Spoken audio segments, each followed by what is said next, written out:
India में शहरियों की शनाख्त साबित करने या बताने के लिए जिन शनाख्ती दस्तावेज़ों या आईडी कार्ड्स की ज़रूरत होती है उसमें एक पासपोर्ट है, उसके अलावा वोटर कार्ड है, पैन कार्ड है जिसे टैक्स कार्ड कहते हैं, उसके अलावा ड्राइविंग लाइसेंस है, कई सारे और भी कार्ड्स हैं। इन सब कार्ड्स में जो सबसे सुपर कार्ड है वो है आधार कार्ड। आधार कार्ड दरअसल किसी भी इंडियन सिटीज़न का एक नेशनल डिजिटल आईडी कार्ड होता है। उसमें 12 जादुई नंबर होते हैं जिसे यूनिक आईडी नंबर कहा जाता है और ये हर इंडियन सिटीज़न को प्रोवाइड किया जाता है और वो परमानेंटली उसके लिए यूनिक आईडी नंबर होता है। इसी यूनिक आईडी के तहत किसी भी सिटीजन्स के बायोमेट्रिक डेटा को स्टोर किया जाता है जिसमें आइरिस रिकॉग्निशन और फिंगरप्रिंट्स शामिल होते हैं। इसके अलावा इस आईडी के में कॉन्टैक्ट डिटेल्स किसी भी शहरी के, इसके अलावा घरों के पते और जो आइडेंटिफिकेशन के जो व्लॉग्स हैं, जो हिस्ट्री है, उसमें शामिल होती है। इंडिया के आधार कार्ड प्रोग्राम को वर्ल्ड का लार्जेस्ट आइडेंटिटी डेटा प्रोग्राम माना जाता है।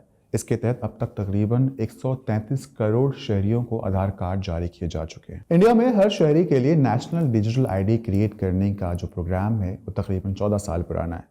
2010 में उस वक्त के वज़ीर आज़म मनमोहन सिंह ने इस प्रोग्राम को लॉन्च किया था और सबसे पहली बार 2010 में ही ये बिल पार्लियामेंट में आया, लेकिन पार्लियामेंट के ज़रिए अदालतों तक ये मामला पहुंचा। अदालतों ने इस पर अपने तहफ़्फ़ुज़ात ज़ाहिर किए और अब ये एक वॉलंटरी डॉक्यूमेंट है। लेकिन अगर ज़मीन पर उतर कर सच्चाई देखी जाए तो दरअसल ये एक मैंडेटरी डॉक्यूमेंट है जो कि हर शख्स के लिए ज़रूरी है। अगर किसी बच्चे को एडमिशन लेना है तो उसके लिए आधार कार्ड चाहिए, हमें कॉलेज में एडमिशन लेना है तो उसके लिए आधार कार्ड चाहिए, कहीं आपको बैंक में अकाउंट खुलवाना हो या सिम लेना हो या गैस कनेक्शन लेना हो या गवर्नमेंट सर्विसेज अवेल करनी हो, किसी भी तरह की फैसिलिटीज़ के लिए आधार नंबर एक बहुत ही मैंडेटरी हो चुकी है।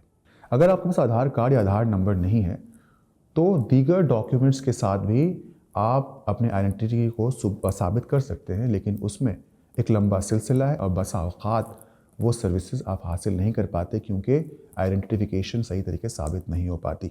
आधार कार्ड के तहत जो डेटा जमा होता है, जो बायोमेट्रिक डेटा स्टोर होता है, उसकी हिफाजत की जिम्मेदारी दरअसल गवर्नमेंट ऑफ इंडिया की जो मिनिस्ट्री है, ministry of electronics and information technology, उसके तहत एक स्टैट्यूटरी बॉडी बनाई गई जिसका नाम है unique identification authority of India.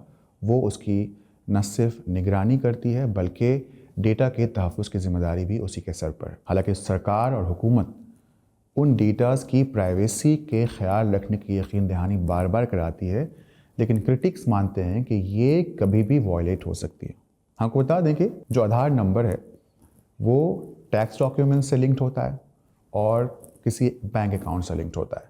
तो जितने भी फाइनेंशियल सर्विसेज हैं और जो गवर्नमेंट सर्विसेज हैं उससे आधार कार्ड लिंक होता है। शायद यही वजह है कि इंडिया में गुज़श्ता 10 सालों में जो साइबर फ्रॉड्स हुए हैं उसमें आधार कार्ड का भी बड़ा रोल है और उससे जुड़ी हुई प्राइवेसी ब्रीच का भी बहुत बड़ा किरदार है।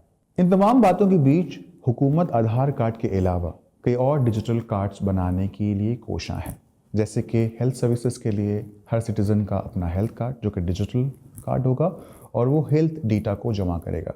उसके अलावा स्टूडेंट के लिए स्टूडेंट डिजिटल कार्ड जो कि स्टूडेंट की तफसीलात को जमा करेगा। फैमिली कार्ड्स के ज़रिए पहले से ही फैमिली के जो डेटाज़ हैं उनको डिजिटली महफूज किया जा रहा है और फैमिली कार्ड्स भी इशू किए जा रहे हैं और दीगर तरह के भी डिजिटल कार्ड्स इशू करने का हुकूमत मंसूबा बना रही है, जिसके ज़रिए वो चाहती है कि जिस कैटेगरी में कोई कार्ड इशू किया जा रहा है उस कैटेगरी के जो डेटा हैं और उस शहरी से जो मुताल्लिक़ रखते हैं वो महफूज किए जा सकें। वॉइस ऑफ अमेरिका उर्दू के लिए दिल्ली से सोहेल अख्तर कासमी।